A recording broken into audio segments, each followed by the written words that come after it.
शिक्षा के क्षेत्र में अब सरकारी स्कूलों की तरफ भी ज़्यादा ध्यान दिया जा रहा है। जहां सरकारी स्कूलों को एक तरफ मॉडल स्कूल बनाया जा रहा है, तो वहीं दूसरी तरफ पढ़ाई के साथ साथ अब सरकारी स्कूलों में खेलों की तरफ भी ध्यान दिया जा रहा है, जिसके चलते शिक्षा विभाग द्वारा बच्चों को पढ़ाई के साथ साथ खेल प्रशिक्षण देने की तैयारी भी कर ली गई है। वहीं जिला शिक्षा अधिकारी कार्यालय के अतिरिक्त जिला परियोजना समन्वयक नरेंद्र जैन ने कहा कि मॉडल स्कूल में पूर्व से ही कक्षा छठी में प्रवेश देने के निर्देश थे, लेकिन मॉडल स्कूल में स्टाफ और शिक्षकों की कमी के चलते 2018-19 में मॉडल स्कूल में कक्षा छठी में प्रवेश नहीं हुए थे। पुनः शासन ने अब निर्देश दिए हैं कि सभी मॉडल स्कूलों में कक्षा छठी में भी प्रवेश दिए जाएं, ताकि मॉडल स्कूलों का संचालन छठी से 12वीं तक किया जा सके।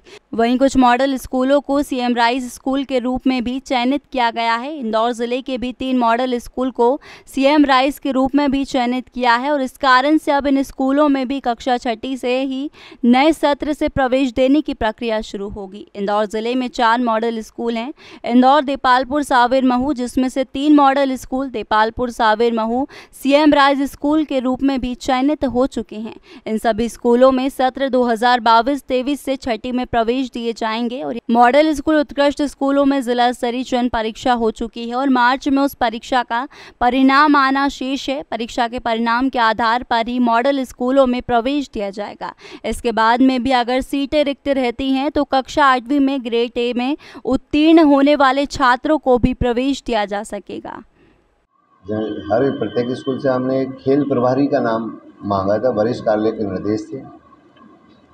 जिन जिन स्कूलों ने सहमति के साथ में अपने अपने खेल प्रभारी का नाम दिया है, उनकी सूची वरिष्ठ कार्यालय को हम लोग भेज रहे हैं और उन प्रशिक्षण प्रार्थियों के लिए प्रत्येक के लिए 2500 रुपये निर्धारित किया है गवर्नमेंट ने, और वो 2500 रुपये की राशि सब लोगों से ली जा रही है और वही राशि लेके वरिष्ठ कार्यालय को जमा कर दी जाएगी। ये प्रशिक्षण इस तरह पर कराया जा रहा है कि हर स्कूल के अंदर हाई स्कूल और हाई सेकेंडरी में विशेषकर, क्योंकि हमारा जो उद्देश्य है कि बच्चों को थोड़ा बहुत खेल के प्रति रुचि उत्पन्न करना है। उन्हें कोई मेडल या किसी कंपटीशन में भाग नहीं दिलाना है, उनको मोटिवेटेड करना है कि आपको अगर एथलेटिक में कुछ उनको बच्चों को रुचि है तो थोड़ी बहुत रनिंग करना वो जानता हो, वो हाई जंप करना जानता हो, लॉन्ग जंप करना जानता हो, थोड़ा बहुत और भी उसकी जो एक्टिविटीज़ हैं उसके अंदर अगर वो रुचि लेना चाहता है तो वो उसके